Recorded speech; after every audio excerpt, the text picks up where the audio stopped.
Felvétel 3, 2, 1, indul. Mindenkit sok szeretettel üdvözlök a hetente jelentkező Ikarus BSE kishíradójával.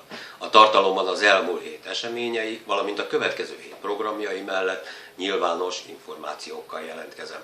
Csapatunk vezetősége Csákváron megtekintette élőben a soron következő Magyar Kupa ellenfelünk, az MB2-es Aquital FC Békés Csaba elleni bajnoki találkozót.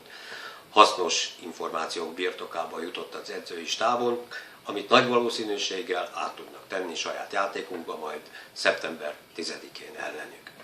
Mivel a Budapest-bajnokságban nem nevezett be, kezdjük előről, végeztünk. 3, 2, 1, indul. Mindenkit sok szeretettel üdvözlök a hetente jelentkező Ikarus BSE kishíradójával. A tartalomban az elmúlt hét eseményei, valamint a következő hét programjai mellett nyilvános információkkal is jelentkezünk. Csapatunk vezetősége Csákváron megtekintette élőben az MB2-es Aquital FC bajnoki mérkőzését a Békés Csaba ellen. Hasznos információk birtokába jutott az edzői stábunk, amit nagy valószínűséggel át tudnak tenni a saját játékunkba majd szeptember 10-én ellenük. Mivel Budapest bajnokságban nem nevezett be U21-es bajnokságra megfelelő létszámú egyesület, így a Pest megyeikkel karöltve 14 csapattal lesz a 2014-2015-ös bajnokság megrendezve. Az Ikarus BSE csapata ellenfelei az Alsónémedi, a BVSC, a Dunakeszi, Ecser, Felsőpakony, FFC, Gyál, Kistarcsa, Mogyoród, az Ócsa, a Péteri és a Gyömrő mellett az Üllő csapatához kell majd ellátogatnunk. Közértekű információnkon szolgál minden szurkolónak és a házon belüli rendezőknek az, hogy semmiféle pirotechnikai eszközt nem ajánlatos bevetni a bajnoki és a kupa mérkőzéseken, hiszen a Budapesti Igazgatóság Fegyelmi Bizottsága is az MLS után pénzbüntetés szab ki a szabályt megszegőkre. A héten kezdjük meg a 2014-2015-ös bajnoki szereplésünket a Budapest első osztályában. A testvériség ellen 2014. augusztus 27-én szerdán 17 órai kezdettel lépünk pályára a Bánkút utcában.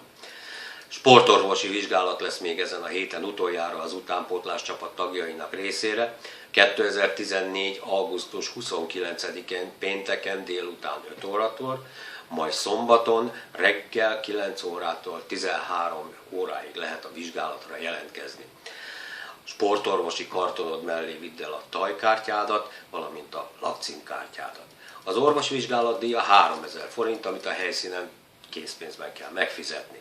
Amennyiben felnőtt, azaz 21 éves elmúltál, a vizsgálati díj 4000 forint.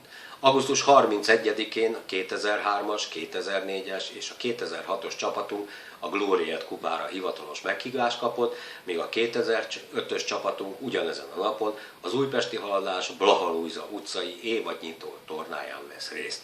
A felnőtt labdarúgóink augusztus 31-én vasárnap a Fáy utcában lépnek pályára a 43-as számú építők ellen.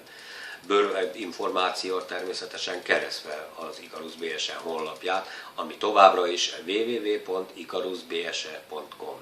Mindenkinek további szép napot kívánok, legközelebb egy hét múlva jelentkezem, addig is hajrá Ikarus! Viszontlátásra!